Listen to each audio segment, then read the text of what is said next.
আমি বিয়েটা করছি না। কেন?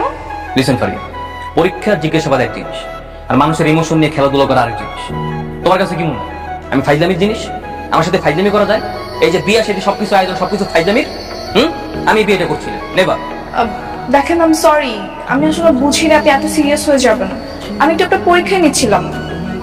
ফাইজলামির জন্য আপনি এত বড় একটা সিদ্ধান্ত নেবেন না প্লিজ। না ফারিয়া, ইটস টু লেট। আমি আমার সিদ্ধান্ত চেঞ্জ করছি। কি ব্যাপার বাবা, কোনো সমস্যা? হ্যাঁ, সমস্যা তো বটেই। একটা খারাপ খবর আছে।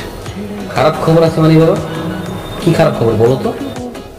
যে তুই কাল বিয়েটা ভেঙে দিতে বললি না? হ্যাঁ। তা আমি সিরাজ সাহেবকে ফোন দিয়েছিলাম। বিয়ে ভাঙার খবরে উনি স্ট্রোক করছিলেন। হাসপাতালে নিয়ে যেয়ে দেখা গেছে উনি মারা গেছে। হ্যাঁ? ও মাই গড, ইন্দ্রিলে হইনিলে রসে। কেন যে তোর কথায় বিয়েটা ভাঙতে গেলাম আমি সেদিন বুঝতে পারছিলাম না যে আমি কি ডিসিশন নিই।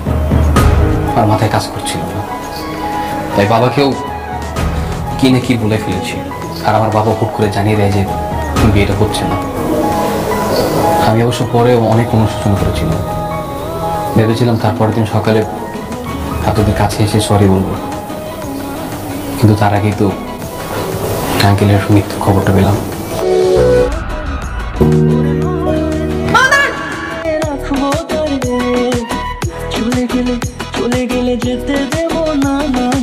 আপনার কি লেগেছে?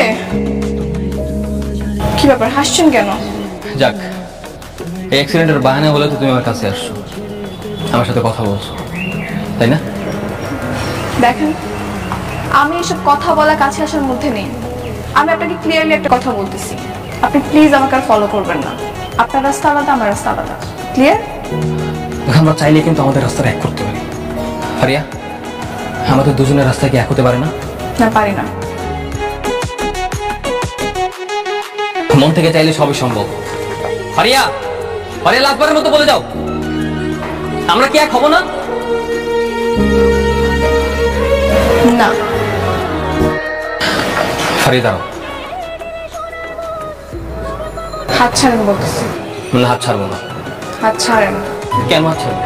হ্যাঁ, গত দুদিন যাবো তোমার পিছনে পাগলের মতো আমি ঘুরছি, তোমার কোনো পাত্তাই নেই। আপনি হয়তো ভুলে যাচ্ছেন যে আপনার কারণে আমার বাবা মারা গেছে। ফারিয়া, আমার জন্য তোমার বাবা মারা গেছে? হ্যাঁ, আচ্ছা, আমি কি তোমার বাবাকে গলাটি হত্যা করছি বলো? ফারিয়া, ফারিয়া, আমি তো জাস্ট আমার সিদ্ধান্ত জানিয়েছিলাম। এখন আমার সিদ্ধান্তের জন্য যদি তোমার বাবা স্ট্রোক করে মারা যায়, সেটা কি আমার দোষ? কেন? আমার বিয়ের আগে তো তুমিও তো জানিয়েছিলে যে তোমার বয়ফ্রেন্ড আছে, তার জন্য যদি আমি স্ট্রোক করতাম, আমি যদি মারা যেতাম, তার দায়ভার কি তুমি নিতে বলো? আমাকে খবরটা জানে, ও খুব রাগ করে বসে আছে। না না ভাই, জানে, ওকে এখন জানিয়েন না। হারিয়া বলেছে ওকে সারপ্রাইজ দিতে। জি, আচ্ছা ঠিক আছে। কি ব্যাপার রহিমা, আওয়াজ করছো কেন?